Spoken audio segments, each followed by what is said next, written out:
तो नमस्कार दोस्तों। तो आज हम लेकर के आए हैं क्लास 10 के विज्ञान से अध्याय पहला, जिसमें रासायनिक अभिक्रियाएं एवं समीकरण, जिसमें आज हम देखेंगे कि सबसे पहले रासायनिक अभिक्रियाएं क्या होती हैं, रासायनिक समीकरण क्या होते हैं।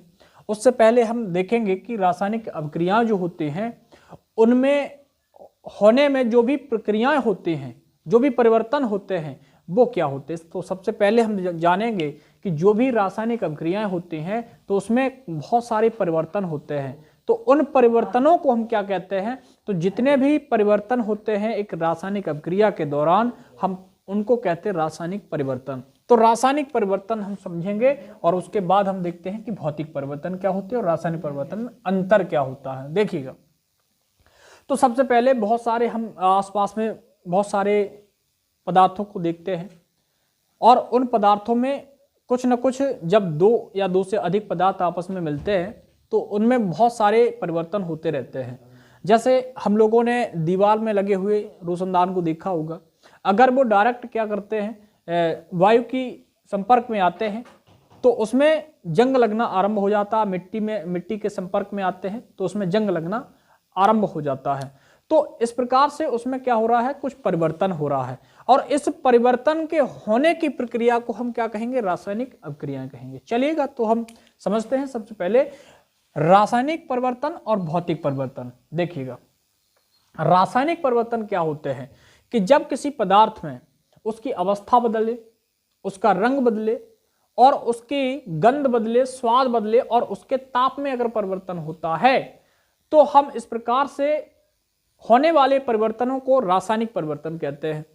और अगर इन सभी में परिवर्तन नहीं होता है, ना उसके ताप में परिवर्तन हो, ना गंध में, ना स्वाद में और ना ही उसकी अवस्था में, और अवस्था में परिवर्तन हो भी जाए तो हम पुनः उस प्रारंभिक अवस्था में वापस ले आते हैं तो हम उसको कहते हैं भौतिक परिवर्तन। तो समझते हैं भौतिक परिवर्तन और रासायनिक परिवर्तन क्या होते हैं और उसके बाद हम समझेंगे कि रासायनिक अभिक्रियाएं क्या होती हैं और रासायनिक समीकरण क्या होते हैं। तो देखिएगा कि कुछ ऐसे परिवर्तन जिनमें अवस्था में परिवर्तन हो जाए, यानी पदार्थ की अवस्था में परिवर्तन हो जाए, पदार्थ की अवस्था बदल जाए, अवस्था में परिवर्तन हो जाए और जैसे वो ठोस है द्रव में बदल जाए, द्रव से गैस में बदल जाए, गैस क्या हो जाए, फिर से वो ठोस में आ जाए या फिर लिक्विड में आ जाए। तो इस प्रकार से अवस्था में परिवर्तन हो। दूसरा, पदार्थ की गंध में परिवर्तन हो, गंध में परिवर्तन हो और उसके स्वाद में परिवर्तन हो, स्वाद में परिवर्तन हो। तो हम इस प्रकार से पदार्थ में क्या क्या हो, अवस्था बदले, गंध बदले, स्वाद बदले, उसका रंग भी बदले, रंग में परिवर्तन हो,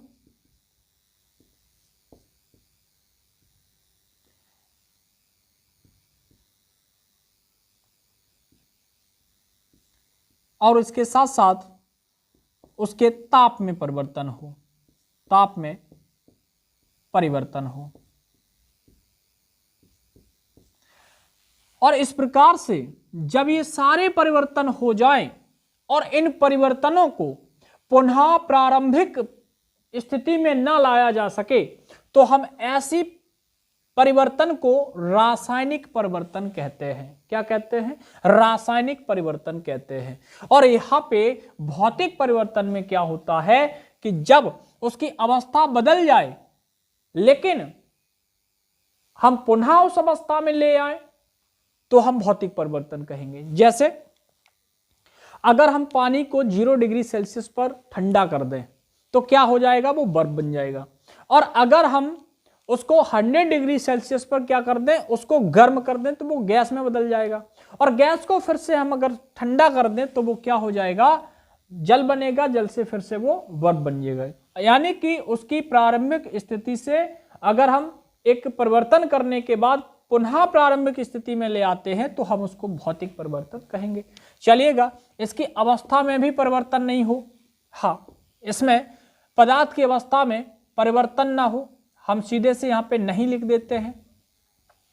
और इसकी गंध भी ना बदले, इसका स्वाद भी ना बदले, अर्थात इसका रंग भी नहीं बदले, और इसके ताप में भी कोई परिवर्तन नहीं होता है, तो हम ऐसे कहते हैं कि भौतिक परिवर्तन। एक एग्जाम्पल के लिए एक हमने ये देखिएगा, एक हमने फट्टा लिया है, ये हमने एक कवर लिया है एक इंक का।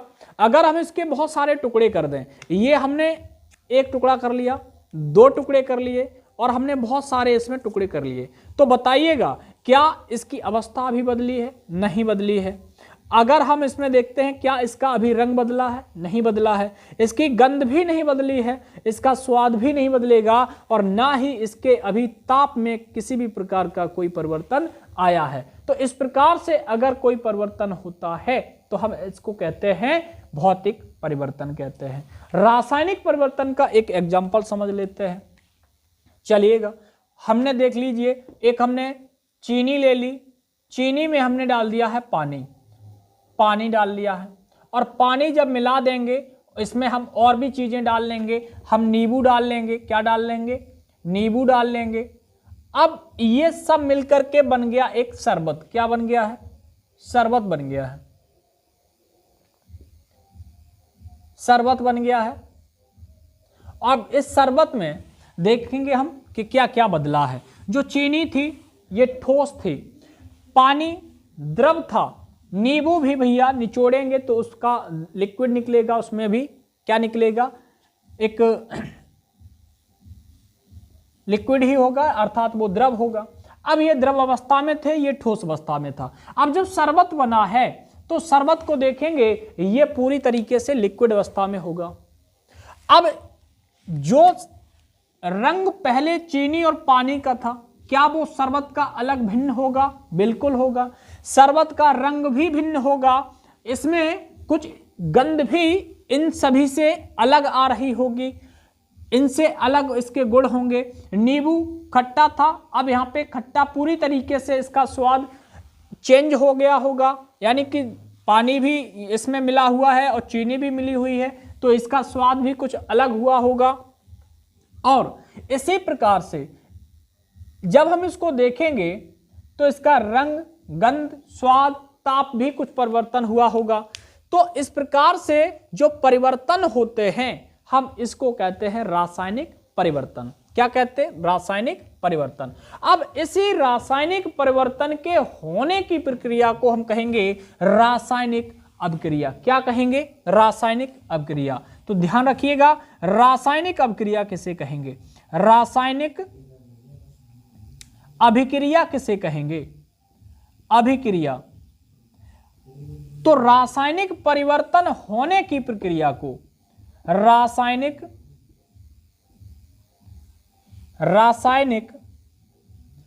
परिवर्तन होने की प्रक्रिया को परिवर्तन होने की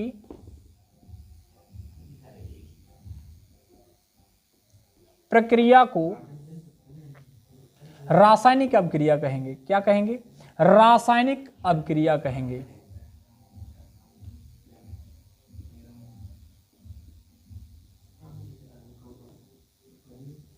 अभिक्रिया कहते हैं। देखिएगा, क्या देखा है कि रासायनिक परिवर्तन होने की प्रक्रिया को क्या कहेंगे? रासायनिक अभिक्रिया। अब रासायनिक अभिक्रिया देखिएगा, उदाहरण हम और बहुत सारे उदाहरण देख लेते हैं। उदाहरण रासायनिक अभिक्रिया के कौन कौन से उदाहरण हैं? तो देखिएगा, जो हम भोजन करते हैं, और भोजन का क्या करते हैं हम? भोजन करने के बाद इसका हमारे शरीर में होता है पाचन। तो जो पाचन की प्रक्रिया है, ये पाचन की प्रक्रिया जो है, पाचन जो है एक रासायनिक अभिक्रिया है, क्योंकि इसमें जो हमने भोजन लिया था इससे कुछ अलग पदार्थ बने हैं, अपशिष्ट पदार्थ बनेंगे, कुछ इससे अच्छे पदार्थ बनेंगे। तो हम पाचन की प्रक्रिया को क्या कहेंगे? एक रासायनिक अभिक्रिया होगी इसके दौरान। और भी हम एग्जांपल देख लेते हैं। दूध से दही बनना, दही बनना। दूध से दही बनना भी एक रासायनिक अभिक्रिया का उदाहरण है, क्योंकि जब हमने देखा है कि दूध कैसा है, लिक्विड है, दूध कैसा एक द्रव अवस्था में है, जब ये गर्म करके जब हम इसको रख देते हैं तो ये जब दही बनता है, जब ये दही बनता है तो ये ठोस अवस्था में हो जाता है। अर्थात जब दूध का स्वाद कुछ और होता है और दही का स्वाद खट्टा हो जाता है, इसका ताप में भी परिवर्तन होता है और इसके स्वाद में भी और कुछ रंग में भी हल्का परिवर्तन आता है। तो देखिएगा और देखेंगे, और बहुत सारे ऐसे एग्जाम्पल हम लोग देखते हैं, जैसे कागज का जलना, कागज का जलना। कागज का जलना भी कैसा है, रासायनिक परिवर्तन का या रासायनिक अभिक्रिया का एक उदाहरण है। और देखिएगा जैसे कोई भी धातुएं हैं और धातुओं को हम जैसे ही वायु के संपर्क में खुले में छोड़ देते हैं और उसमें मिट्टी या धूलकण लगते हैं और जैसे ही वायु के संपर्क में आते हैं तो उसके ऑक्साइड बनाने लगते हैं और ऑक्साइड क्या करते हैं, भूरे रंग की परत चढ़ने लगती है, अर्थात उस पर जंग लगने लगती है। तो धातुओं पर जो जंग का लगना भी क्या है, धातुओं पर जंग का लगना एक कैसा है, रासायनिक अभिक्रिया का एक उदाहरण है, जंग का लगना। और भी बहुत सारे हम एग्जाम्पल देख लेते हैं। देखिएगा हम लोग जो श्वसन करते हैं, जो श्वास लेते हैं और श्वास छोड़ते हैं, ये भी क्या है, एक रासायनिक अभिक्रिया है। श्वसन, श्वसन भी क्या है, एक रासायनिक अभिक्रिया का एक उदाहरण है। तो हम लोग क्या करेंगे, रासायनिक अभिक्रिया को लिख देंगे।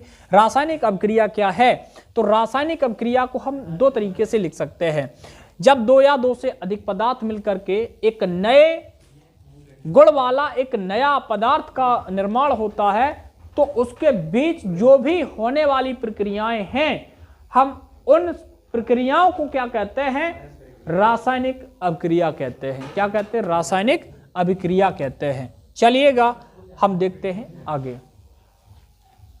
एक बार फिर से रासायनिक अभिक्रिया की परिभाषा को समझ लेते हैं, है ना। हमने ये जो लिखा है, रासायनिक परिवर्तन होने की प्रक्रिया को रासायनिक अभिक्रिया कहते हैं। यहीं पे हम इसको ऐसे भी लिख लेंगे कि जब दो या दो से अधिक पदार्थ मिलकर के एक नए गुणों वाला पदार्थ का जब निर्माण होता है तो उसमें होने वाले परिवर्तन को, जो भी उसमें परिवर्तन होते हैं, उन होने वाले परिवर्तन को हम रासायनिक परिवर्तन कहते हैं और इन्हीं रासायनिक परिवर्तन के होने की प्रक्रिया को हम रासायनिक अभिक्रिया कहते हैं। चलिएगा देखते हैं आगे। अब बात करते हैं रासायनिक समीकरण की। देखिएगा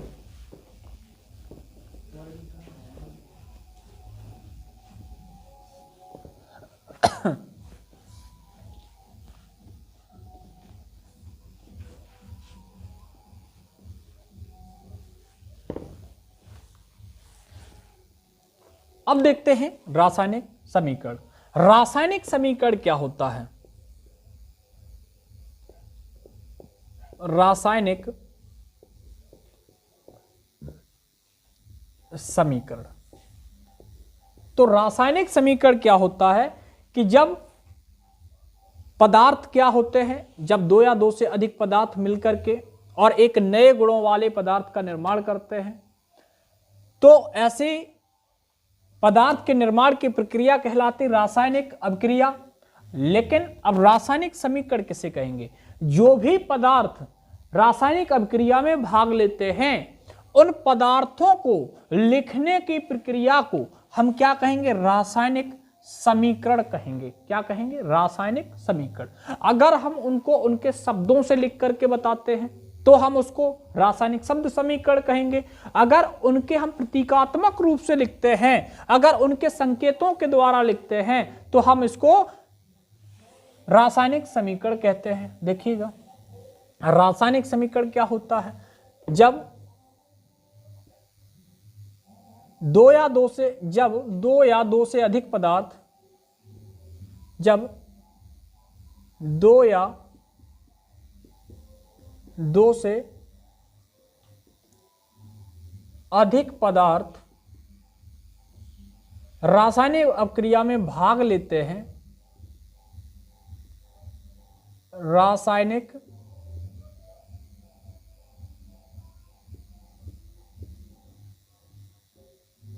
अभिक्रिया में भाग लेते हैं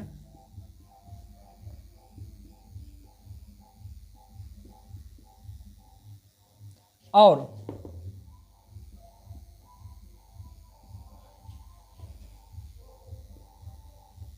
उत्पाद का निर्माण करते हैं, उत्पाद का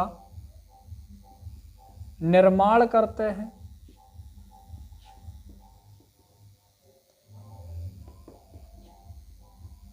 इसको, इस पूरी प्रक्रिया को इस ऐसे निर्माण करते हैं।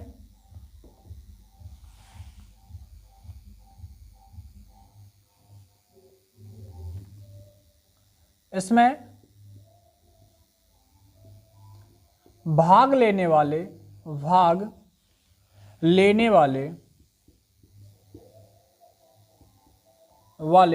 अभिकारक या भाग लेने वाले पदार्थों व उत्पन्न होने वाले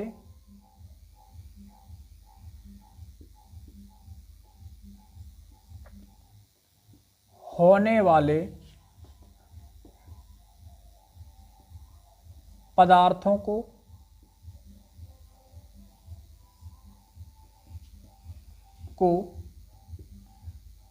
लिखने की प्रक्रिया को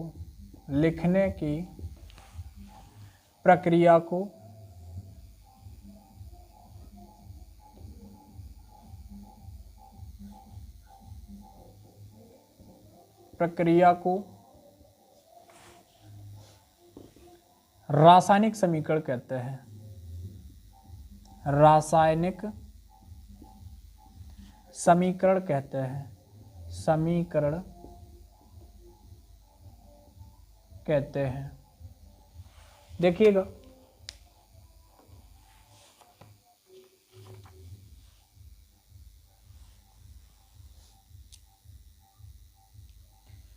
हाँ देखिएगा, रासायनिक समीकरण किसे कहते हैं? तो जब दो या दो से अधिक पदार्थ एक रासायनिक अभिक्रिया में भाग लेते हैं और उत्पाद का निर्माण करते हैं, इसमें भाग लेने वाले पदार्थों और उत्पन्न होने वाले पदार्थों को लिखने की प्रक्रिया को रासायनिक समीकरण कहते हैं। तो देखिएगा, जैसे हमने कुछ ले लिए हैं, हम एक साधारण से एग्जाम्पल बता देते हैं। जैसे अभी हमने एक एग्जाम्पल बताया था, चीनी ली थी, हमने उसमें पानी डाला, नींबू डाला और हमने शरबत बना लिया। तो ये पूरी लिखने की जो प्रक्रिया होगी, हम उसको क्या कहेंगे? रासायनिक समीकरण कहेंगे। तो हम सबसे पहले देखते हैं कि शब्द समीकरण किसे कहते हैं। शब्द समीकरण, शब्द समीकरण किसे कहेंगे? रासायनिक समीकरण ये हो गया। अब इसमें शब्द समीकरण को समझेंगे कि यदि शब्दों के द्वारा लिखा जाए तो हम शब्द समीकरण कहेंगे, शब्दों के द्वारा लिखा जाए तो शब्द समीकरण, शब्द समीकरण कहते हैं। देखिएगा किसे कहेंगे? जैसे हमने एक रासायनिक अभिक्रिया ले ली, कौन सी ले लेते हैं? एक सिंपल सी कोई सी ले लीजिएगा इसके लिए। तो हमने ले लिया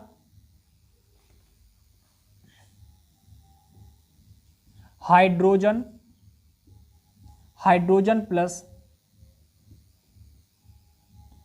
ऑक्सीजन, और हमने बना दिया है।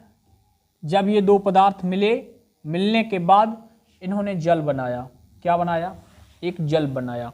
तो हम अगर इनको इनके शब्दों से लिखते हैं, हम ऐसे शब्दों से लिखते हैं, तो हम इसको कहते हैं शब्द समीकरण, यानी रासायनिक शब्द समीकरण भी, रासायनिक भी जोड़ देंगे तब भी रासायनिक शब्द समीकरण कहेंगे।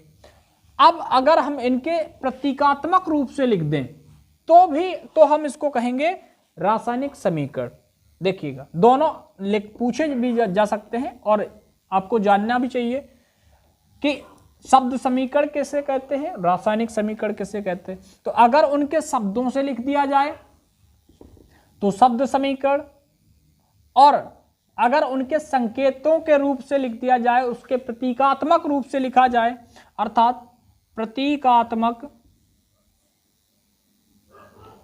रूप से लिखने पर समीकरण कहते हैं, समीकरण कहते हैं। देखिएगा, अगर हम इसी को क्या कर दें, इसके प्रतीकात्मक रूप से लिख दें H2 + O2 एरो H2O, और इसको बैलेंस कर देंगे तो इसको ऐसे कर देंगे। और हमने ये समीकरण थोड़ा सा अभी हम और देख लेते हैं। देखिएगा,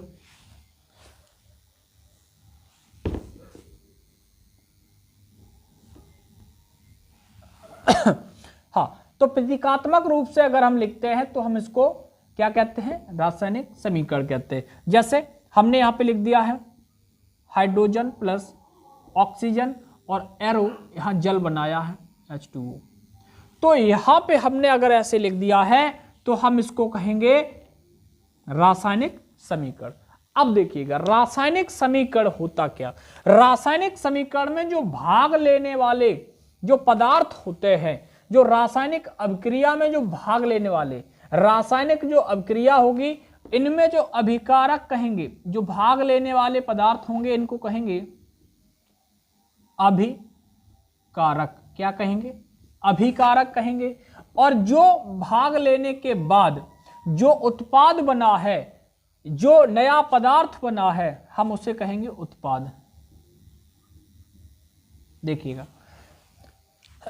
देखिएगा, जब हमने प्रतीकात्मक रूप से लिख दिया है या हमने एक शब्द समीकरण लिख दिया, अगर हम ऐसे लिखेंगे तो जो भाग ले रहे पदार्थ हैं उनको हम कहेंगे अभिकारक, और जो बना हुआ पदार्थ है इसको कहेंगे हम उत्पाद। तो इतनी बात समझ में आई होगी। चलिएगा, बढ़ते हैं आगे।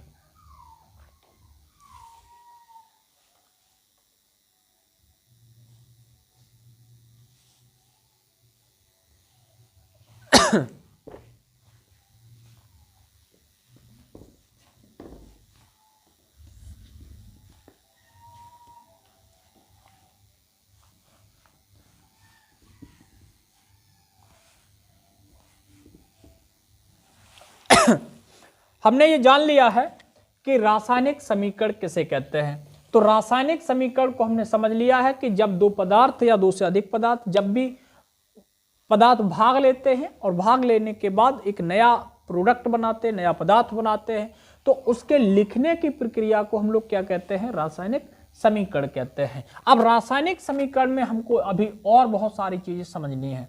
तो देखिएगा, रासायनिक समीकरण,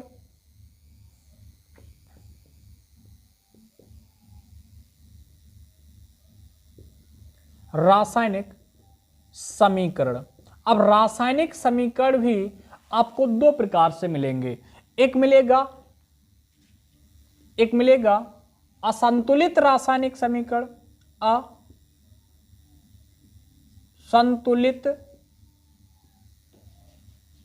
रासायनिक समीकरण,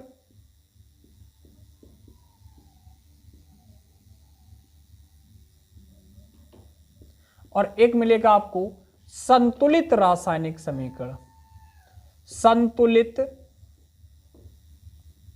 रासायनिक समीकरण।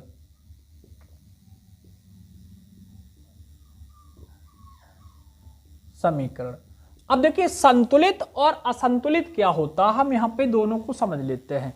और जो असंतुलित रासायनिक समीकरण होता है उसको संतुलित करने की क्या आवश्यकता होती है, हम ये भी समझ लेते हैं। ध्यान रखिएगा। तो एक काम कर लेते हैं, नंबर 1 ये हो गया, नंबर 2 हम इसको टाल देते हैं। तो पहले हम समझते हैं कि असंतुलित रासायनिक समीकरण किसे कहेंगे। देखिएगा, पहला हमने देख लेते हैं असंतुलित रासायनिक समीकरण। असंतुलित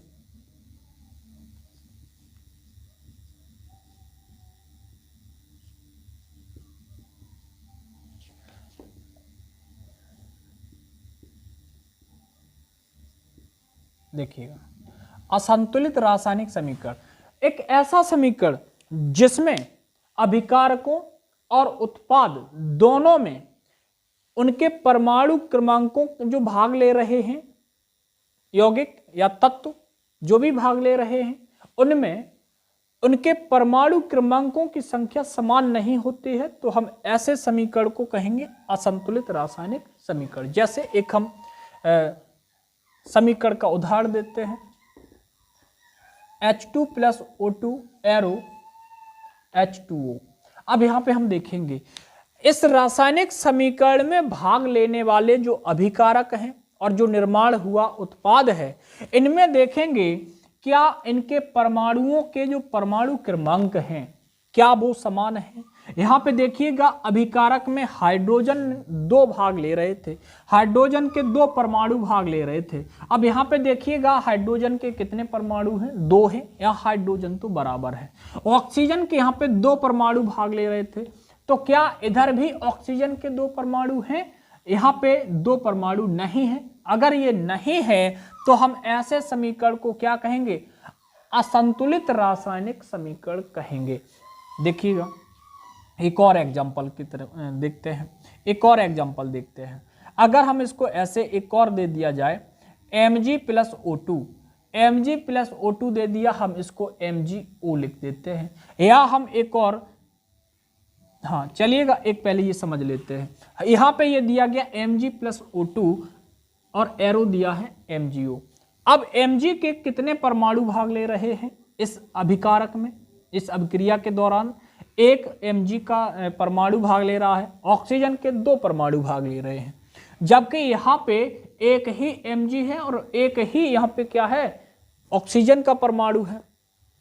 तो यहाँ पे 2 थे, यहाँ पे 1 है। तो हम इस प्रकार के जो समीकरण होगा इसको कहेंगे असंतुलित रासायनिक समीकरण। तो इसको हमको करना पड़ेगा संतुलित। कैसा बनाना पड़ेगा? संतुलित रासायनिक समीकरण करना पड़ेगा। तो संतुलित करने के लिए क्या आवश्यकता होती है कि इसको हम संतुलित करें?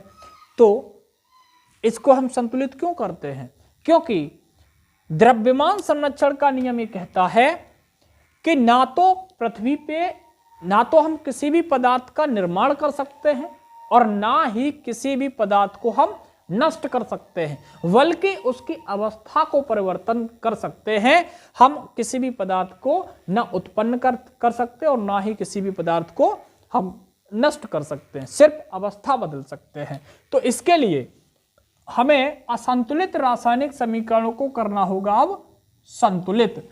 तो देखिएगा संतुलित समीकरण क्या होगा।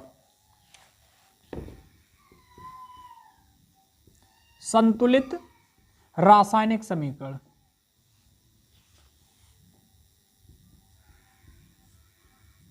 रासायनिक समीकरण। अब देखिएगा, अब इन्हीं को हम कर लेते हैं संतुलित। कैसे करते हैं चेक करिएगा। यहां पे दिया है हाइड्रोजन। अब हाइड्रोजन देखिएगा संतुलित क्या होगा, ये बात समझ लेते हैं, फिर हम करना सीखेंगे कि कैसे रासायनिक यानी असंतुलित रासायनिक समीकरण को संतुलित कैसे करते हैं, ये हम बाद में सीखते हैं। तो हमने यहाँ पे देख लीजिए पहला एग्जांपल ये लिख लिया है H2 + O2। यहाँ पे हमने एरो कर दिया और यहाँ पे बना है H2O, यहाँ पे H2 बना। अब यहाँ पे देखिएगा हाइड्रोजन के कितने परमाणु हैं, 2 हैं, इधर 2 हैं, कोई दिक्कत नहीं। ऑक्सीजन के यहाँ पे देखिएगा 2 हैं और इधर देखिएगा 1 है, उत्पाद में 1 है। तो हम यहाँ पे 2 का गुणा कर देते हैं। अब 2 का गुणा किया तो ऑक्सीजन के परमाणु हो गए 2। अब यहाँ पे हाइड्रोजन के हो गए 2 दूनी 4। अब यहाँ पे 4 करने के लिए हम हाइड्रोजन में भी कर देते हैं 2 का गुणा। तो इस प्रकार से देखिएगा जो हमारा अभिकारक है और जो उत्पाद है दोनों में हाइड्रोजन और ऑक्सीजन के परमाणुओं की संख्या समान है। यदि ऐसा होता है तो हम इस प्रकार के समीकरण को रासायनिक संतुलित समीकरण कहते हैं। चलिएगा हम इसको भी करके दिखाते हैं। जैसे हमको ये दिया है Mg प्लस O2 और एरो दिया है MgO। क्या दिया है? MgO। अब यहाँ पे Mg का एक ही परमाणु भाग ले रहा था, यहाँ पे ऑक्सीजन के 2 परमाणु भाग ले रहे थे, लेकिन यहाँ पे ऑक्सीजन सिर्फ एक ही परमाणु बना है, जबकि Mg तो समान आया है। तो हम यहाँ पे क्या करेंगे? ऑक्सीजन को बैलेंस करने के लिए हम 2 का गुणा कर देते हैं। अब यहाँ पे 2 का गुणा किया तो यहाँ पे देखिए Mg भी 2 हो गया, Mg 2 होगा तो Mg को यहाँ से हम कर देंगे। अगर एक रासायनिक अभिक्रिया में भाग लेने वाले अभिकारक और निर्माण होने वाले उत्पाद में परमाणुओं की संख्या यदि समान है तो हम ऐसे समीकरण को रासायनिक संतुलित समीकरण या संतुलित रासायनिक समीकरण कहते हैं। चलिएगा, इतनी बात समझ में आई होगी। चलिएगा अब देखते हैं आगे। चलिएगा अब हम देखते हैं किस प्रकार से रासायनिक समीकरण को, एक असंतुलित रासायनिक समीकरण को कैसे हम संतुलित करते हैं। संतुलित कैसे करते हैं उसको चेक करते हैं।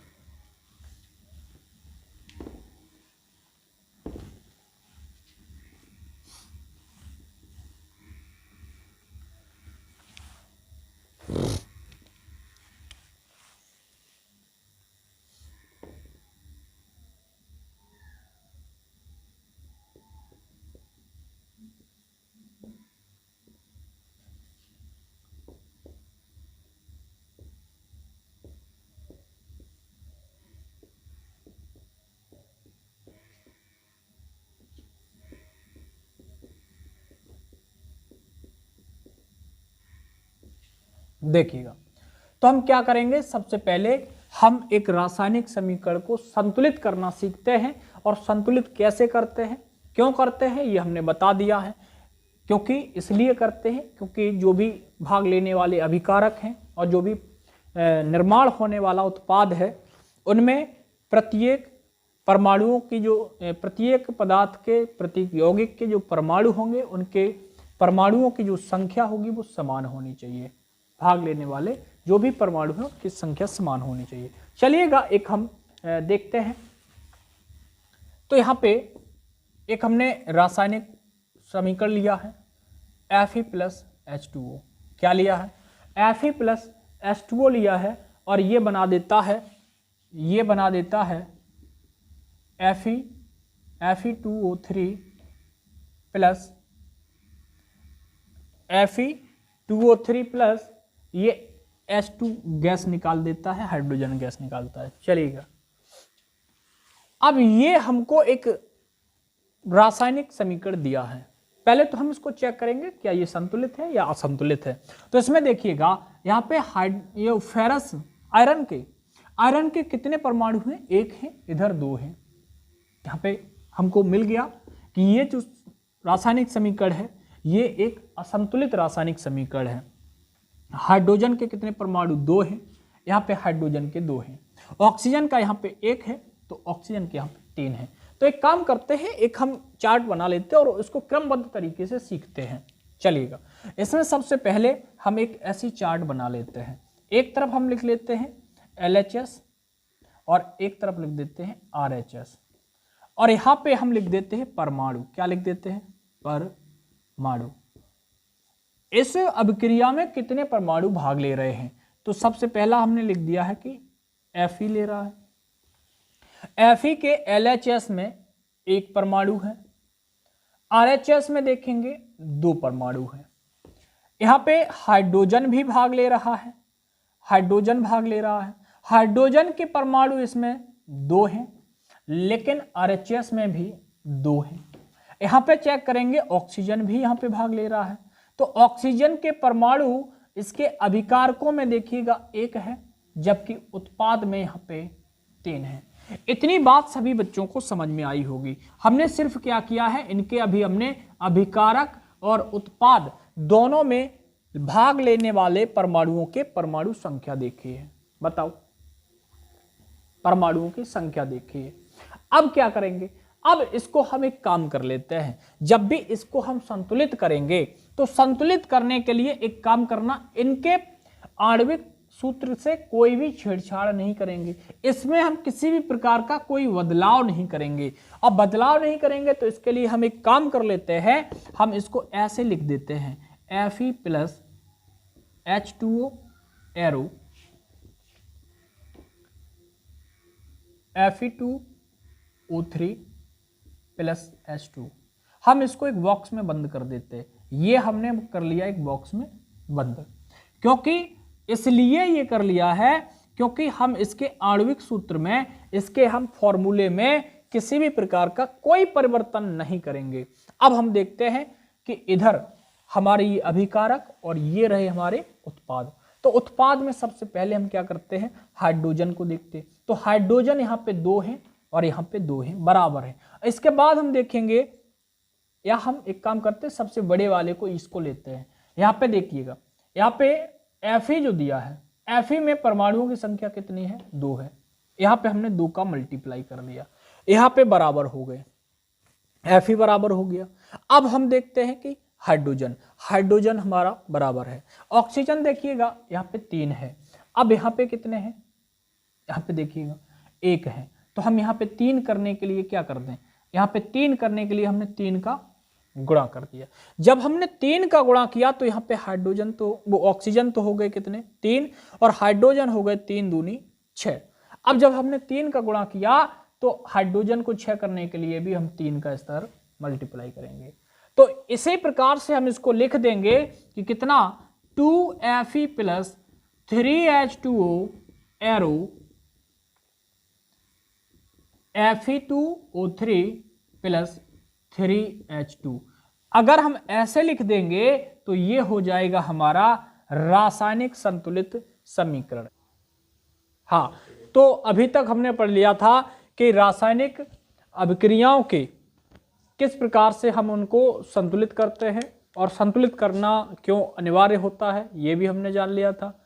तो अब हम पढ़ेंगे अभिक्रियाओं के प्रकार। तो देखिएगा तुरंत, अभिक्रियाओं के प्रकार, अभिक्रियाओं के प्रकार। तो कितने प्रकार की रासायनिक अभिक्रियाएं होती हैं ये हमको पढ़ना है। तो देखिएगा अभिक्रियाओं के प्रकार जो होते हैं वो कितने प्रकार के होते हैं। तो देखिएगा पहला हम पढ़ेंगे संयोजन अभिक्रिया। संयोजन अभिक्रिया कौन सी पढ़ेंगे, संयोजन अभिक्रिया। तो देखते हैं संयोजन अभिक्रिया क्या होती है।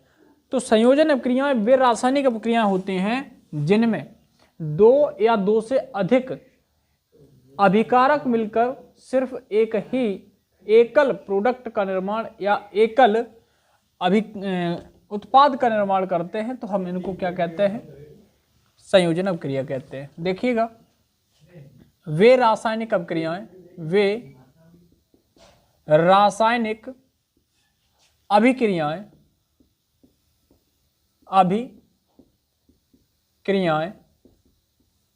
जिनमें 2 या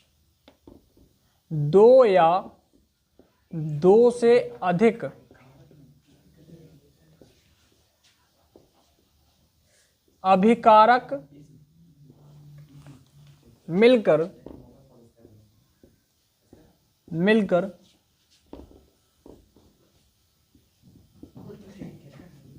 एकल उत्पाद का निर्माण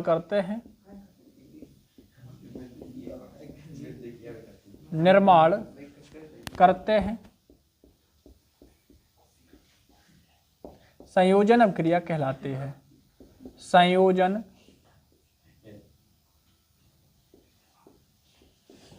अभिक्रिया कहलाती है। तो देखिएगा संयोजन अभिक्रिया को हमने लिख लिया है कि वे रासायनिक अभिक्रियाएं जिनमें 2 या 2 से अधिक अभिकारक मिलकर एकल उत्पाद का निर्माण करते हैं, संयोजन अभिक्रिया कहलाती है। जैसे हम यहाँ पे 2 अभिकारक ले लेते हैं, A और हमने B 2 अभिकारक ले लिए हैं जब दो अभिकारक आपस में मिलेंगे और मिलकर के एक नए गुणों वाला एक नया उत्पाद बनाएंगे। अब उत्पाद सिर्फ इसमें बनेगा एक, तो ये नया उत्पाद कोई सी बन गया। तो हम ऐसी अभिक्रियाओं को क्या कहेंगे? रासायनिक अभिक्रिया कहेंगे। तो देखिएगा बहुत सारे आप एग्जाम्पल दे देंगे और छोटे छोटे, ऐसा नहीं है कि आपको बड़े बड़े एग्जाम्पल देने हैं। अगर आपको ये अभिक्रिया के बारे में पूछा जाता है तो आप छोटे छोटे एग्जाम्पल भी दे सकते हैं। जैसे हम एक एग्जाम्पल बता देते हैं कि कार्बन प्लस ऑक्सीजन, यानी कोयला है, कोयले को ऑक्सीजन की उपस्थिति में जलाया जाता है तो ये क्या बनाएगा? CO2 कार्बन डाइऑक्साइड बनाएगा।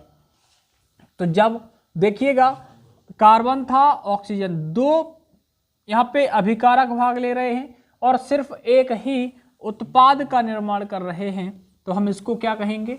इसको हम कहेंगे संयोजन अभिक्रिया। एक और एग्जांपल देखते हैं, देखिएगा। एक हमने लिख दिया है H2 प्लस O2, हाइड्रोजन और ऑक्सीजन दो अभिकारक मिलकर के और जल का निर्माण करते हैं H2O का। तो यहाँ पे हम क्या करेंगे? यहाँ पे हम इस अभिक्रिया को कहेंगे, क्या कहेंगे? संयोजन अभिक्रिया।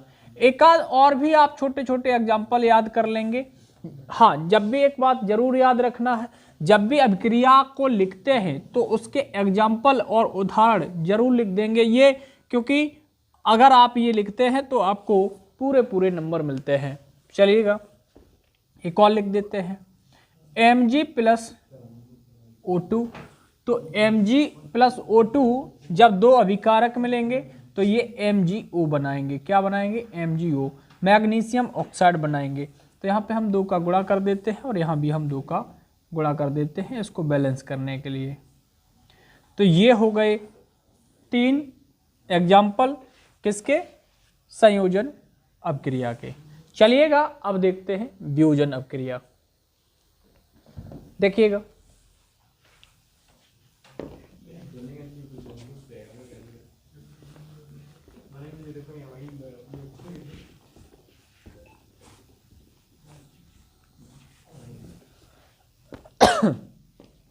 अगली हम देखेंगे सेकंड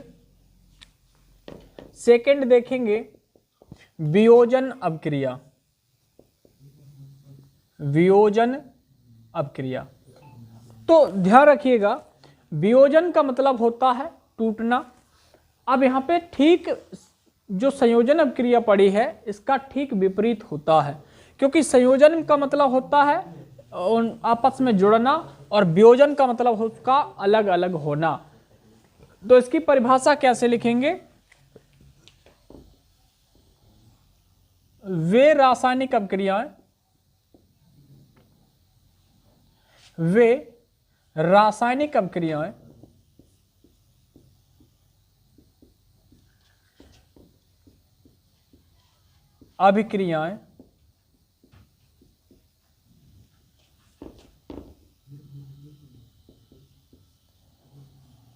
जिनमें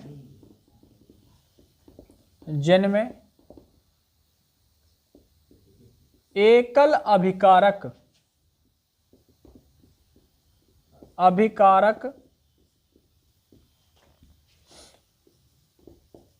दो या दो से अधिक उत्पाद बनाता है,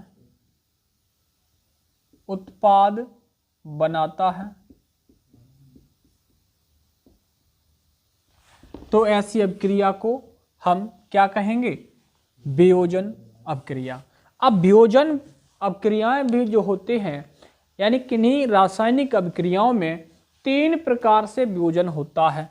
तो वियोजन अभिक्रियाएं भी किस प्रकार से होती हैं? तो पहली होती है, हम 3 प्रकार की पढ़ेंगे। सबसे पहली हम पढ़ेंगे ऊष्मीय वियोजन। क्या पढ़ेंगे?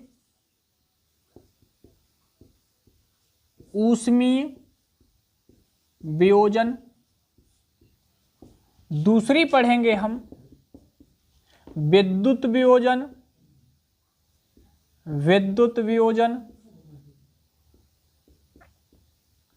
दूसरी हो जाती है आपकी विद्युत वियोजन अभिक्रियाएं, और तीसरी हो जाएगी प्रकाशीय वियोजन, प्रकाशीय वियोजन।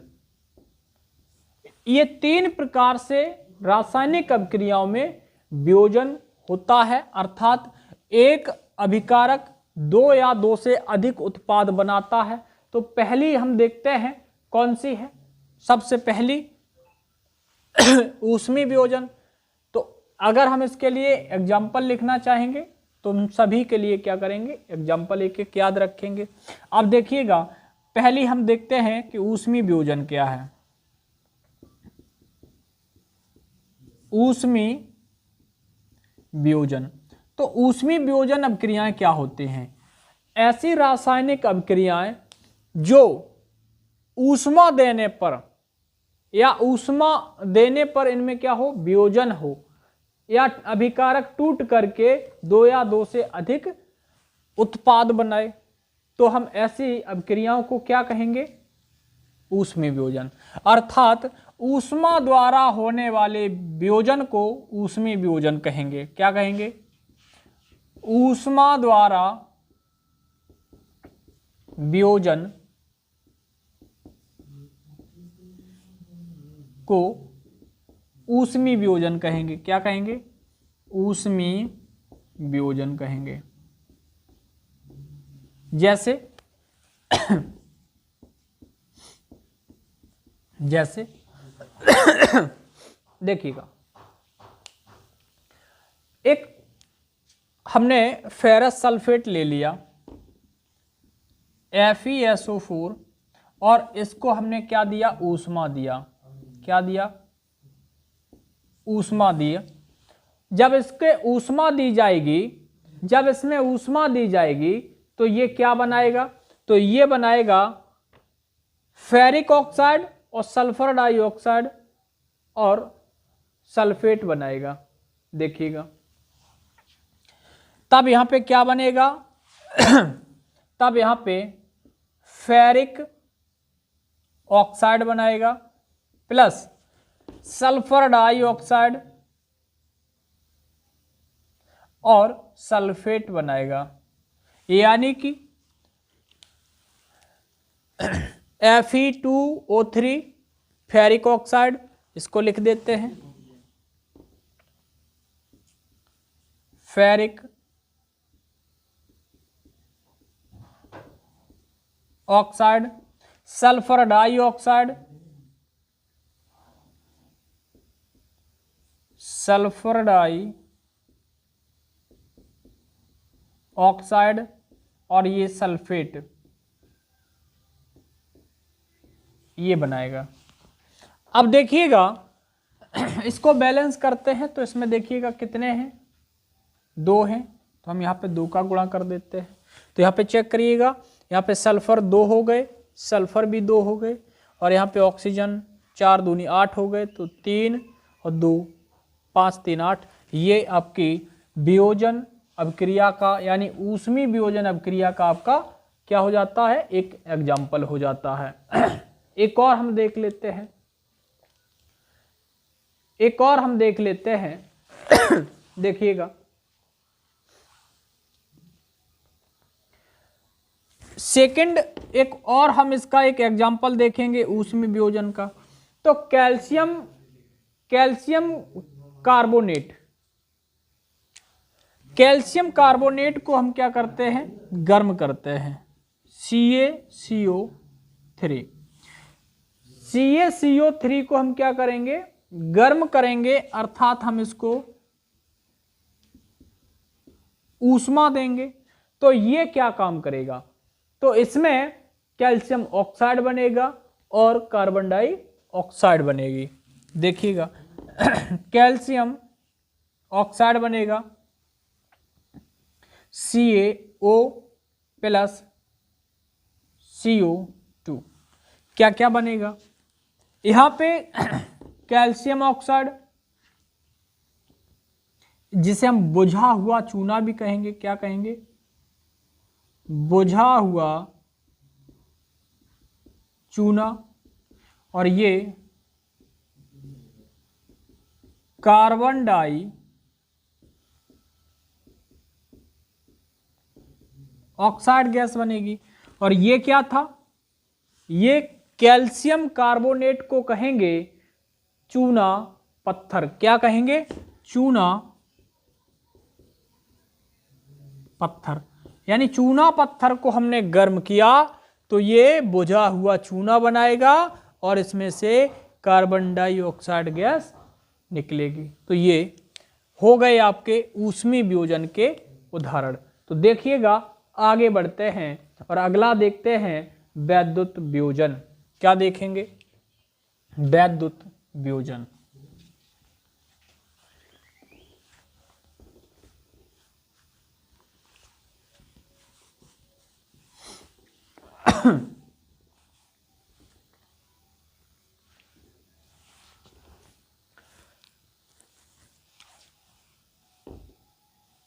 सेकंड देखते हैं वैद्युत वियोजन, या हम विद्युत वियोजन भी लिखते हैं, विद्युत वियोजन। वैद्युत वियोजन क्या है तो चेक करिएगा, ऐसा वियोजन जो विद्युत धारा के प्रवाहित होने से होता है, हम ऐसे वियोजन को क्या कहेंगे, वैद्युत वियोजन कहेंगे। देखिएगा विद्युत धारा प्रवाहित होने से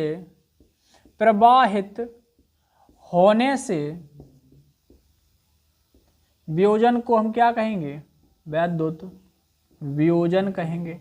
अब देखिएगा अगर हम एक क्या कर लेते हैं, एक बीकर ले लेते हैं। एक हमने ये बीकर ले लिया है, ठीक है, इसमें हमने भर लिया है जल।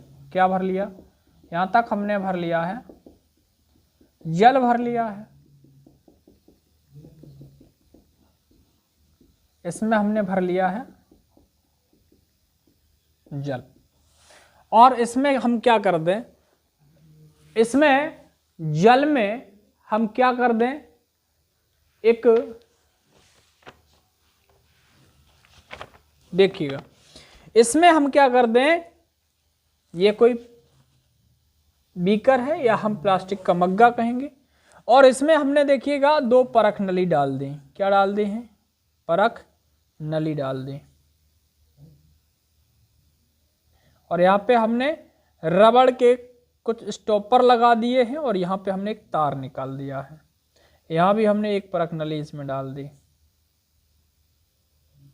और रबड़ के यहाँ पे स्टॉपर लगा दिया और ये हमने एक तार निकाल दिया। इसको कहेंगे हम कैथोड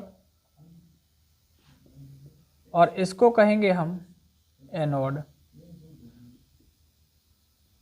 एनोड कहेंगे। ये ऋणात्मक सिरा होगा और ये धनात्मक सिरा होगा। जैसे ही हम इसमें तार लगा हुआ है ऐसे, अब इसमें हम क्या करेंगे, इसमें हम क्या करेंगे, जैसे ही विद्युत धारा प्रवाहित कराएंगे तो जो कैथोड है, कैथोड की तरफ क्या होंगे, हाइड्रोजन गैस निकलेगी और एनोड की तरफ ऑक्सीजन निकलेगी। जबकि इसमें भरा हुआ था H2O। क्या भरा हुआ था, H2O भरा हुआ था, जल भरा हुआ था। तो यहाँ पे चेक करेंगे कि इसमें कौन सी अभिक्रिया होगी। तो देखिएगा हमने क्या किया, जल ले लिया है, H2O लिया और इसमें हमने क्या कराया, इसमें हमने विद्युत धारा प्रवाहित कराई। क्या कराई, धारा प्रवाहित कराई, विद्युत धारा। हमने विद्युत धारा प्रवाहित कराई तो ये H2 बनाएगा और ऑक्सीजन गैस बनाएगा। तो यहाँ पे देखिएगा हमने यहाँ पे 2 का मल्टीप्लाई कर दिया। तो ये हो जाएगा आपका विद्युत वियोजन का एक अच्छा सा एक उदाहरण। इसे हम एग्जाम्पल को लिख देंगे तो आपको पूरे नंबर मिलेंगे। चलिएगा अब हम देखते हैं अगला प्रकाशीय वियोजन। क्या देखते हैं, प्रकाशीय वियोजन। देखिएगा यहीं पे हम चेक कर देते हैं, चेंज कर देते हैं, प्रकाशीय वियोजन क्या होता है।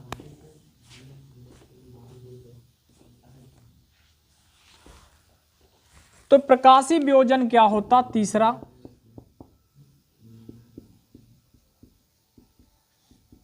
प्रकाशीय वियोजन। तो भैया ऐसा वियोजन किसी रासायनिक अभिक्रिया में एक ऐसा वियोजन जो प्रकाश के द्वारा होता हो। किसके द्वारा? प्रकाश के द्वारा वियोजन क्या कहलाएगा? प्रकाशीय वियोजन कहलाएगा। प्रकाश के द्वारा वियोजन जो होने वाला होगा, जो टूटेंगे, एक अभिकारक दो या दो से अधिक उत्पाद बनाएंगे, तो हम इस प्रकार के वियोजन को क्या कहेंगे? प्रकाशीय वियोजन कहेंगे। तो एक एग्जाम्पल देख लेते हैं। हमने ले लिया है सिल्वर क्लोराइड, AgCl ले लिया है। क्या ले लिया है? AgCl ले लिया है। हमने सिल्वर क्लोराइड को हमने क्या किया? प्रकाश में रख दिया, धूप में रख दिया। इसको हमने क्या कर दिया? प्रकाश में रख दिया, है ना। जैसे ही ये प्रकाश में आएगा तो फिर क्या होगा? ये क्या करेगा?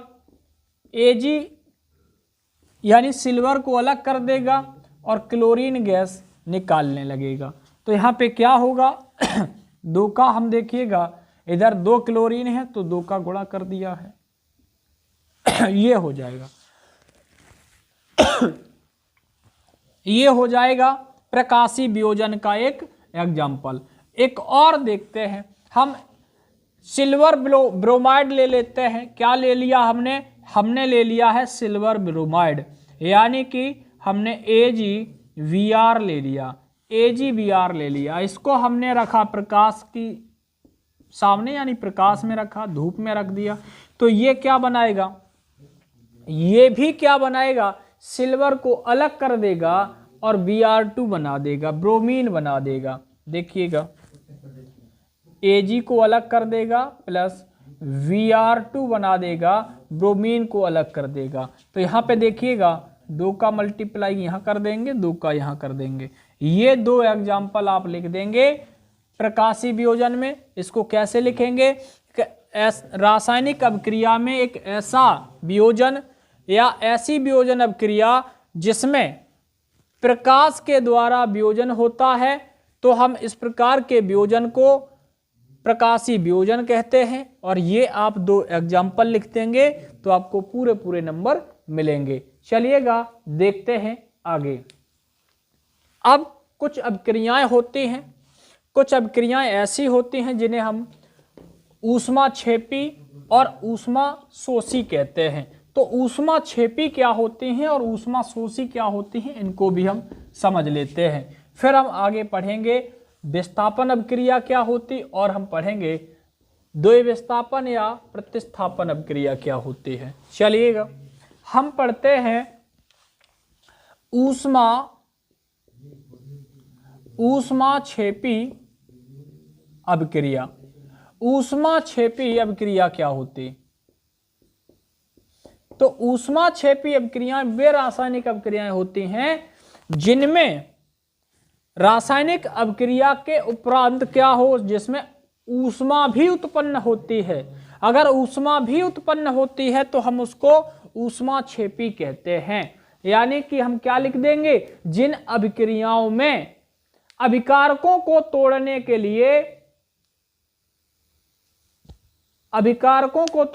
लिए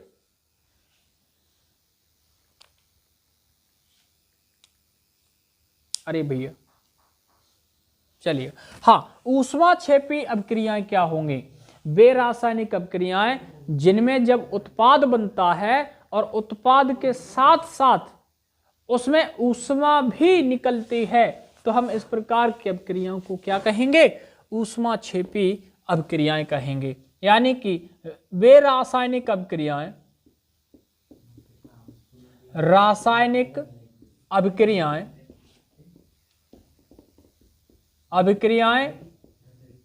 जिनमें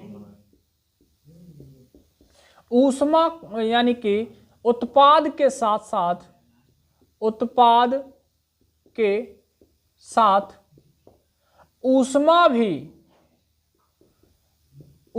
भी निकलती है,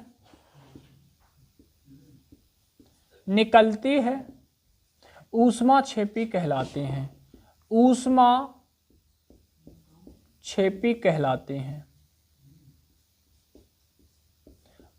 क्षेपी अभिक्रियाएं कहलाती हैं। हम इसके लिए एग्जाम्पल देख लेते हैं। तो देखिएगा मेरे भाई, हम लोग क्या करते हैं,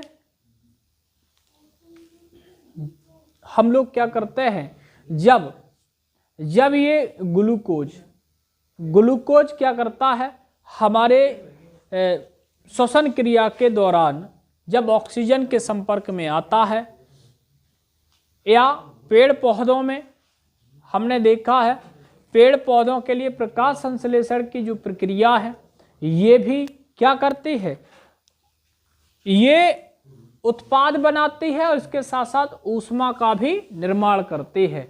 तो हम देखते हैं श्वसन एक कैसी अभिक्रिया है। श्वसन जो है, श्वसन एक ऊष्मा क्षेपी अभिक्रिया है, ऊष्मा क्षेपी अभिक्रिया है। कैसे है देखते हैं। जब ग्लूकोज C6H12O6 और ऑक्सीजन के जब संपर्क में आता है तो क्या बनाता है, ये कार्बन डाइऑक्साइड बनाएगा और जल बनाएगा। क्या बनाएगा, CO2 बनाएगा और जल बनाएगा। अब थोड़ा हम इसको बैलेंस करके लिख देते हैं, देखिएगा कैसे हो जाएगी। अब यहाँ पे देखिएगा कार्बन 6 है, तो हमने यहाँ पे 6 के कार्बन का गुणा कर दिया, तो यहाँ पे देखिएगा 6 दूनी 12 ऑक्सीजन हो जाते हैं और 1 13 हो जाते हैं। यहाँ पे देखिएगा कितना हो जाएगा, यहाँ पे ऑक्सीजन 6 2 8 है, यहाँ पे हमने 6 का गुणा कर दिया, तो 6 दूनी 12 6 दूनी 12 6 हो जाते, तो यहाँ पे हम 6 का गुणा कर देते हैं, तो 6 दूनी 12 हाइड्रोजन हो जाते। ये हो जाती है ऊष्मा क्षेपी अभिक्रिया। और इसमें जब जल बनेगा तो ATP के रूप में क्या बनेगी, इसमें ऊष्मा भी निकलेगी, क्या निकलेगी, ऊष्मा भी निकलेगी। तो इसको हम क्या करेंगे, एक एग्जाम्पल दे देंगे, तो ये ऊष्मा क्षेपी अभिक्रिया की परिभाषा और एग्जाम्पल हो जाएंगे। अब देखते हैं ऊष्मा शोषी क्या होता है। ऊष्मा शोषी अभिक्रिया, तो ऊष्मा शोषी अभिक्रियाएं वे रासायनिक अभिक्रियाएं होती हैं जिनमें किसी अभिकारक को तोड़ने के लिए जिसमें ऊर्जा खर्च करनी पड़ती है, जिसमें ऊर्जा व्यय होती है, हम ऐसी रासायनिक अभिक्रियाओं को क्या कहते हैं, ऊष्मा शोषी अभिक्रिया कहते हैं। वे रासायनिक अभिक्रियाएं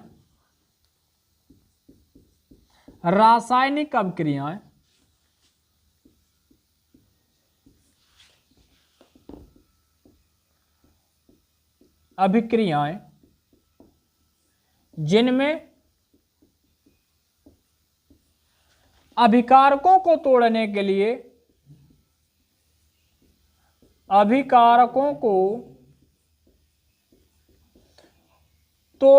लिए तोड़ने के लिए ऊष्मा खर्च करनी पड़ती है या ऊष्मा की आवश्यकता होती है या ऊष्मा व्यय होती है।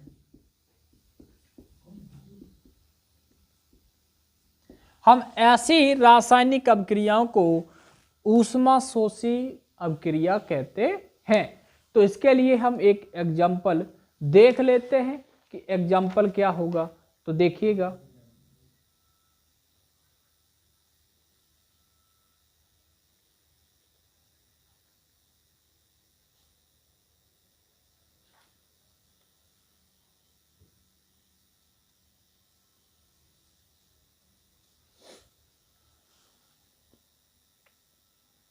जाके ले एग्जाम्पल ही नहीं दो।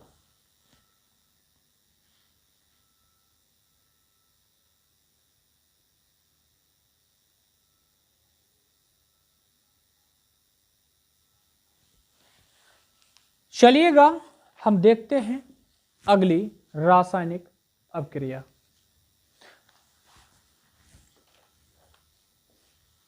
देखते हैं अगली रासायनिक अपक्रिया को क्या होती है।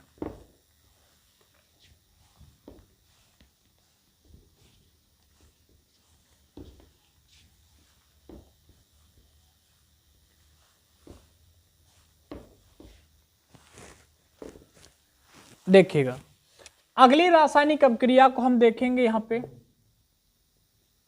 हमने 3 रासायनिक अपक्रियाएं पढ़ ली, संयोजन और वियोजन। अभी और वियोजन भी हमने 3 प्रकार की पढ़ ली हैं, और ऊष्मा क्षेपी और ऊष्मा शोषी, ये हमने इतनी पढ़ ली हैं। 3 क्यों पढ़ी, हमने काफी पढ़ ली हैं। चलिएगा हम देखते हैं अगली विस्थापन अपक्रिया। क्या पढ़ने वाले हैं? विस्थापन अभिक्रिया। अभिक्रिया। तो विस्थापन अपक्रिया क्या होती है?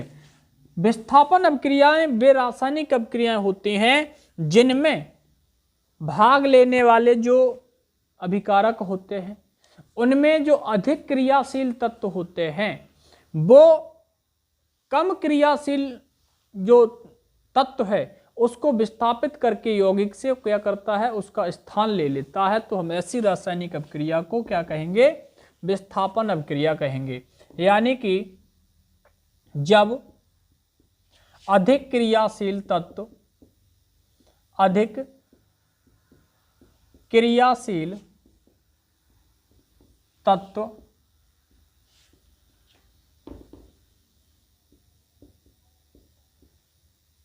कम क्रियाशील तत्व को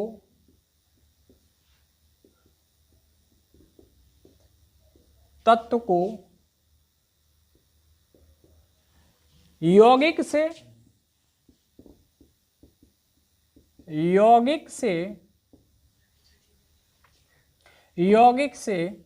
विस्थापित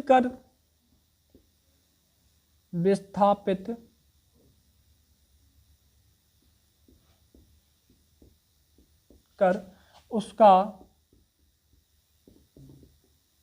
स्थान ग्रहण करता है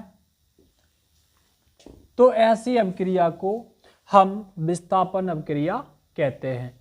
चलिएगा एक हम एग्जाम्पल देखते हैं। ये एक एग्जाम्पल देख लेते हैं। जैसे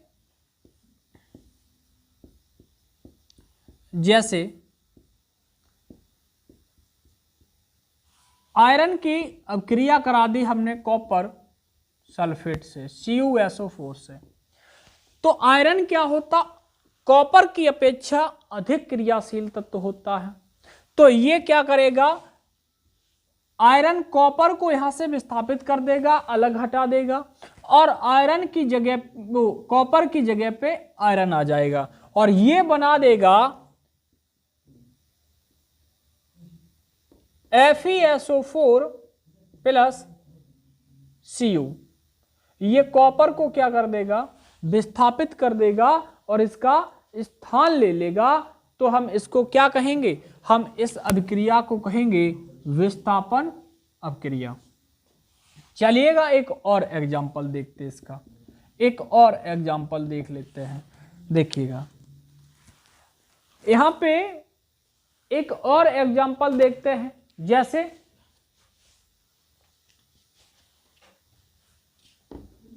जिंक की हमने अपक्रिया कराई CuSO4 से, यानी Zn की हमने क्या करा दी? CuSO4 से हमने रासायनिक अपक्रिया कराई। तो ये क्या करेगा? Zn कर देगा Cu को विस्थापित और यहां पे आ जाएगा Zn। कहां पे आ जाएगा? तो ZnSO4 बनाएगा और प्लस कॉपर को अलग विस्थापित कर देगा। तो यहां पे हम इसको कहेंगे विस्थापन अपक्रिया। चलिएगा आशा करता हूं कि ये आपको समझ में आया होगा। तो देखते हैं अब द्वय विस्थापन अपक्रिया क्या होती है। तो द्वय विस्थापन अपक्रिया होती है वह रासायनिक अपक्रिया जिसमें अभिकारक अपने आयनों के आदान प्रदान से उत्पादों का निर्माण करते हैं, द्वय विस्थापन अपक्रिया कहलाती है। जैसे जैसे जैसे हमने एक उदाहरण ले लिया है सोडियम सल्फेट, सोडियम सल्फेट और वेरियम क्लोराइड, क्लोराइड ये क्या करेंगे, अपने आयनों के आदान प्रदान से ये एक नए जो उत्पाद बनाएंगे वो हो जाएगा वेरियम सल्फेट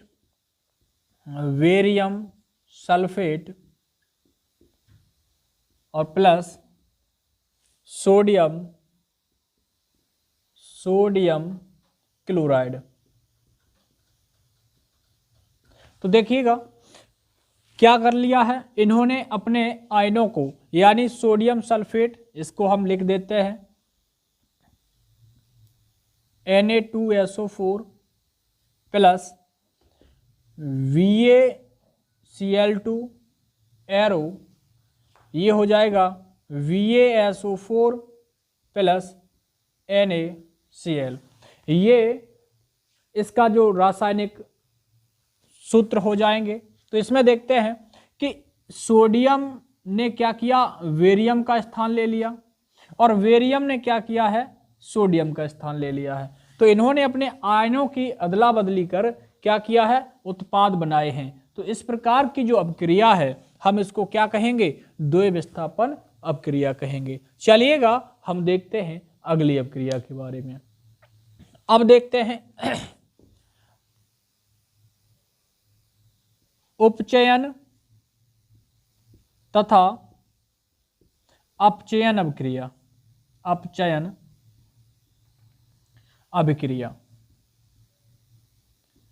उपचयन तथा अपचयन अभिक्रिया क्या होती है। तो सबसे पहले हम देखेंगे कि उपचयन अभिक्रिया क्या होती है। तो उपचयन अभिक्रिया को देख लेते हैं। तो उपचयन अभिक्रिया, तो उपचयन अभिक्रिया क्या होती है। तो देखिएगा उपचयन का मतलब ये होता है कि जब दो या दो से अधिक अभिकारक मिलकर के एक रासायनिक अभिक्रिया करते हैं और उसमें जो यदि ऑक्सीजन की वृद्धि होती है और हाइड्रोजन की अगर कमी आती है तो हम इस प्रकार की अभिक्रिया को क्या कहते हैं, इस प्रकार की अभिक्रिया को हम उपचयन अभिक्रिया कहते हैं। तो देखिएगा ये क्या होगी, जब किसी रासायनिक अभिक्रिया में, किसमें, रासायनिक अभिक्रिया में, रासायनिक अभिक्रिया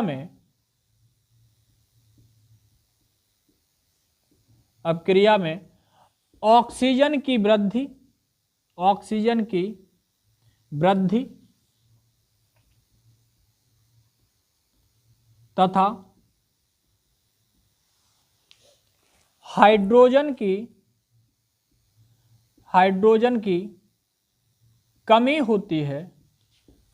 कमी होती है तो उसे उपचयन अभिक्रिया कहते हैं, उपचयन अभिक्रिया कहते हैं।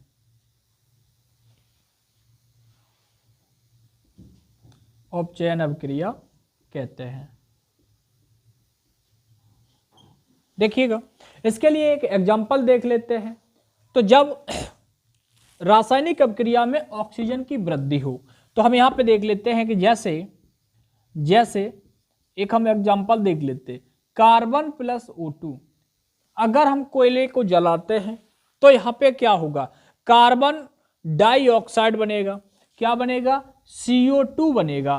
तो देखिएगा कार्बन के साथ ऑक्सीजन जुड़ गया है, वृद्धि हुई है, तो यहाँ पे हम इसको कहेंगे उपचयन हुआ है। क्या हुआ है, इसमें क्या हुआ है, उपचयन हुआ है। तो हम ऐसे इसको लिख देंगे उपचयन हुआ है। और इसी प्रकार से अगर हम एक और देख लेते हैं कॉपर की ऑक्सीजन के साथ अगर हम क्रिया करा दें तो यहाँ पे क्या होगा, कॉपर ऑक्साइड बन जाएगा, CuO बन जाएगा। तो जब कॉपर ऑक्साइड बन जाएगा तो हम इसमें क्या देखेंगे कि इसमें कॉपर के साथ ऑक्सीजन की वृद्धि हुई है, अर्थात यहाँ पे उपचयन हुआ है। तो हम अब देखेंगे अपचयन को, चेक करिएगा। आगे बढ़ते हैं, देखते हैं कि अपचयन क्या होता है।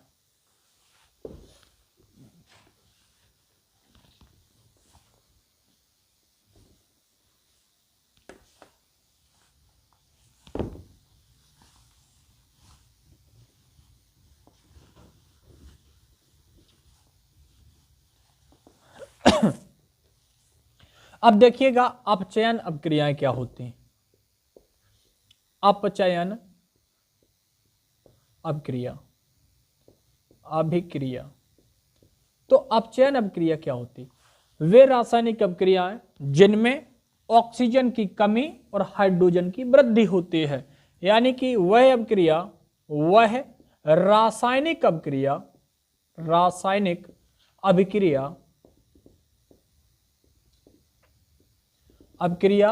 जिसमें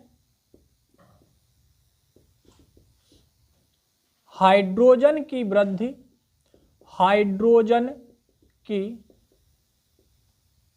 वृद्धि तथा ऑक्सीजन की कमी होती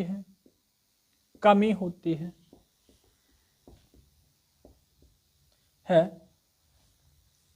अपचयन अभिक्रिया कहलाती है। अपचयन अभिक्रिया कहलाती है। देखिएगा, एक इसके लिए एग्जाम्पल देख लेते हैं। जैसे देखिएगा, इसके लिए एक एग्जाम्पल देख लेते हैं। तो इसमें अगर कॉपर ऑक्साइड की यानी CuO की हाइड्रोजन से अभिक्रिया कराई जाए, अगर हाइड्रोजन से अभिक्रिया कराई जाए तो ये क्या काम करेगा, ये कॉपर क्या करेगा, कॉपर अलग हो जाएगा और जल बनाएगा। क्या बनाएगा, और जल बनाएगा। तो यहां पे हम देखेंगे कि इसमें देखिएगा कि कॉपर से ऑक्सीजन की कमी हुई है। क्या हुई है, कमी हुई है, अर्थात हम यहां पे क्या कहेंगे, अपचयन कहेंगे। क्या कहेंगे, अपचयन हुआ है। यहां पे अपचयन हुआ है। तो चेक करिएगा, अगर यहीं पे हम देखते हैं कि हाइड्रोजन के साथ क्या हुआ है, हाइड्रोजन के साथ देखिएगा ऑक्सीजन की वृद्धि हुई है, ऑक्सीजन जुड़ा है। तो इस अभिक्रिया में यहाँ पे उपचयन भी हुआ है। क्या हुआ है, उपचयन भी हुआ है। तो हम ऐसी अभिक्रिया को, अगर ऐसी अभिक्रिया जिसमें अपचयन और उपचयन दोनों होता है, तब हम इसको रेडॉक्स अभिक्रिया भी कहते हैं। क्या कहते हैं, रेडॉक्स अभिक्रिया भी कहते हैं। ये हो गया आपका अपचयन और ऊपर हो गया उपचयन। और अगर हम इसी अभिक्रिया को दोनों घटनाएं देखने को मिले, अपचयन भी और उपचयन भी, तो हम इसको क्या कहते हैं, रेडॉक्स अभिक्रिया भी कहते हैं। तो चलिएगा हम आगे देखते हैं रेडॉक्स अभिक्रिया को। देखिएगा, रेडॉक्स अभिक्रिया, रेडॉक्स अभिक्रिया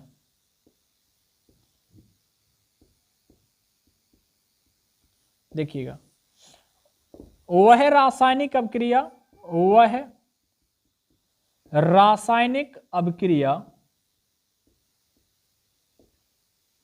अभिक्रिया जिसमें उपचयन व अपचयन दोनों होता है, दोनों होता है, रेडॉक्स अभिक्रिया कहलाती है। रेडॉक्स अभिक्रिया कहलाती है।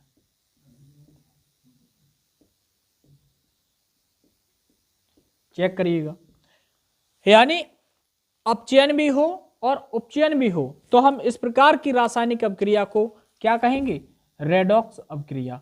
एक हम इसके लिए एग्जाम्पल देख लेते हैं, एक और एग्जाम्पल देखेंगे। देखिएगा, देखते हैं Fe प्लस CuSO4 एरो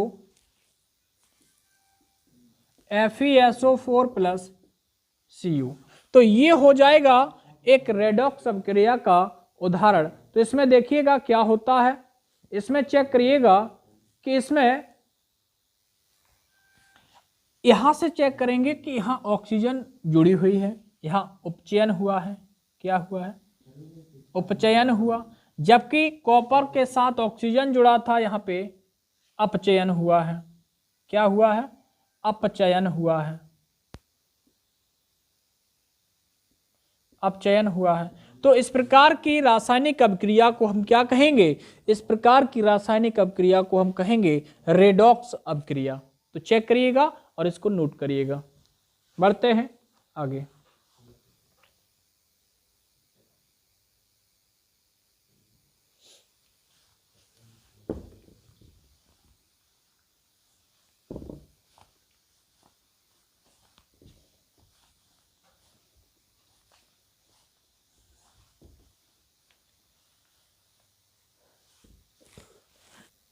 दैनिक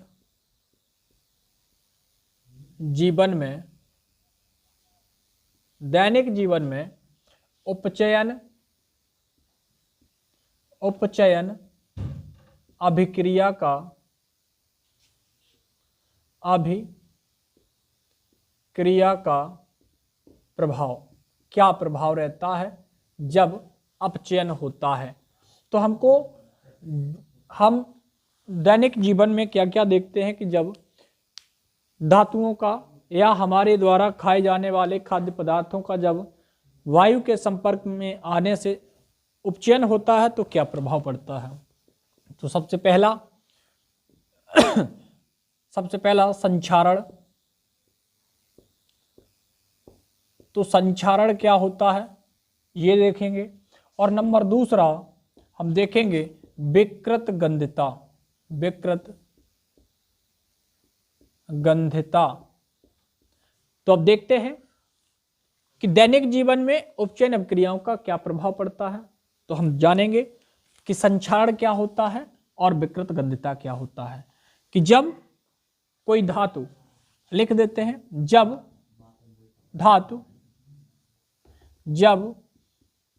कोई धातु सीधे वायु के संपर्क में आती है, वायु के संपर्क में आती है तो वह उपचयित होकर या ऑक्सीकृत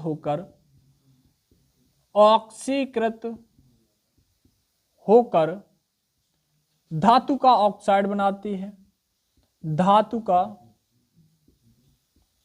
ऑक्साइड बनाती है।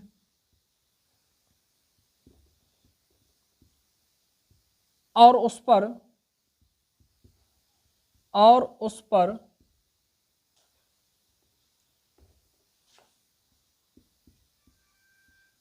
भूरे रंग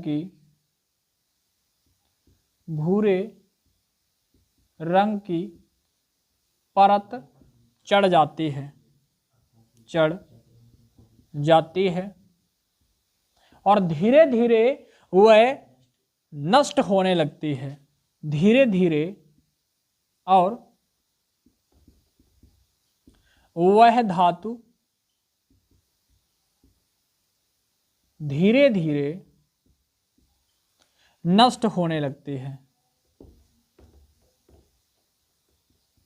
नष्ट होने लगती है।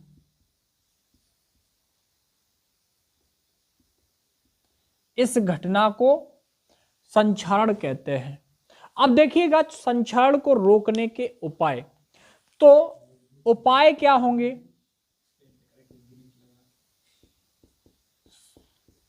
संक्षारण को रोकने के उपाय, रोकने के उपाय।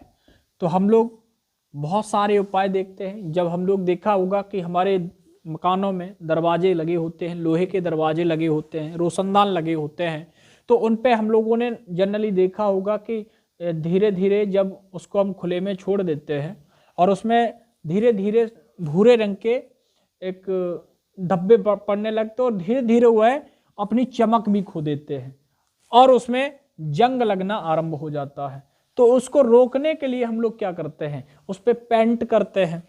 क्या करते हैं? पेंट करके। नंबर 2, ग्रीस व तेल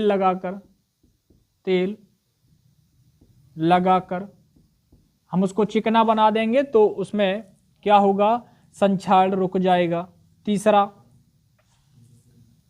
और भी बहुत सारे उपाय करते हैं, उसका हम क्या करके विद्युत लेपन द्वारा संक्षारण को रोका जा सकता है। देखिएगा,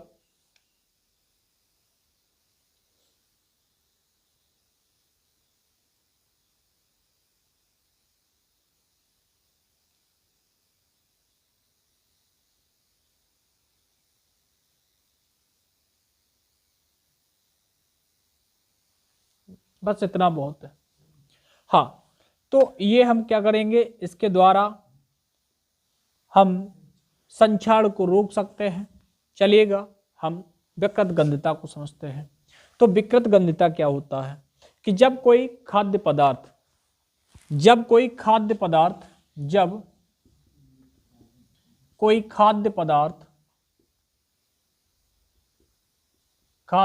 या तेलीय खाद्य पदार्थ जो ऑयली हो, तेलीय खाद्य पदार्थ सीधे वायु के संपर्क में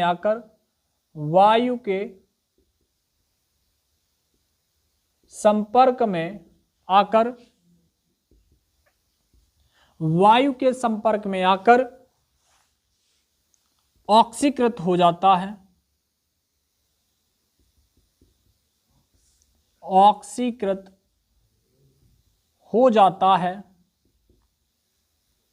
जिससे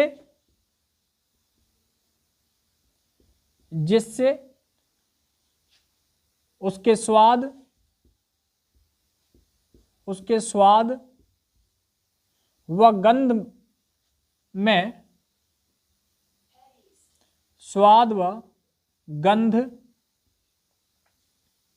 बदल जाती है और जो भोजन खाने योग्य नहीं रहता है। तो हम इस रासायनिक अभिक्रिया को या इस प्रक्रिया को क्या कहेंगे, विकृत गंधता कहेंगे। तो देखिएगा, इसके रोकने के उपाय क्या होंगे? तो विकृत गंधता को रोकने के लिए हम लोग वायुरोधी बर्तनों में भोजन को रखेंगे। किस में रखेंगे?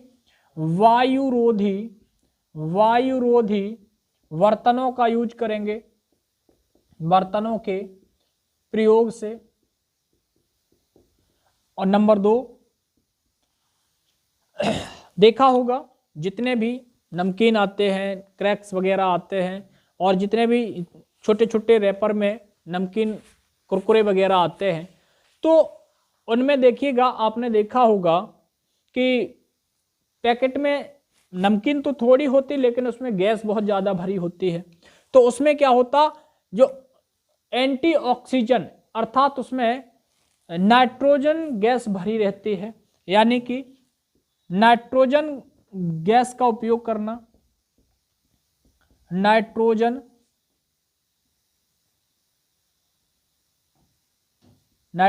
गैस के उपयोग से क्या होगा, विकृत गंधता को रोका जा सकता है और शीतलन द्वारा भी इसको रोका जा सकता है। शीतलन द्वारा और हम डायरेक्ट इसको कह दें कि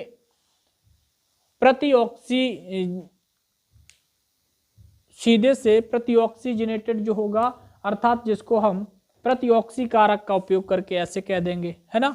तो चलिएगा, इतनी बातें थी इस चैप्टर के अंदर और आशा करता हूं कि आप लोगों को ये समझ में आया होगा। चलिएगा, अब हम मिलेंगे अगले वीडियो में, तब तक के लिए बहुत बहुत धन्यवाद। अगर हमारे पूरी वीडियो आपने देख ली है और अभी तक आपने लाइक नहीं किया है तो लाइक कर दीजिएगा, और आपको हमसे जुड़े रहने के लिए हमारे चैनल को सब्सक्राइब कर लीजिएगा और बेल आइकन को ऑन कर लीजिएगा, जिससे कि आने वाले वीडियो का नोटिफिकेशन आपको सबसे पहले मिले।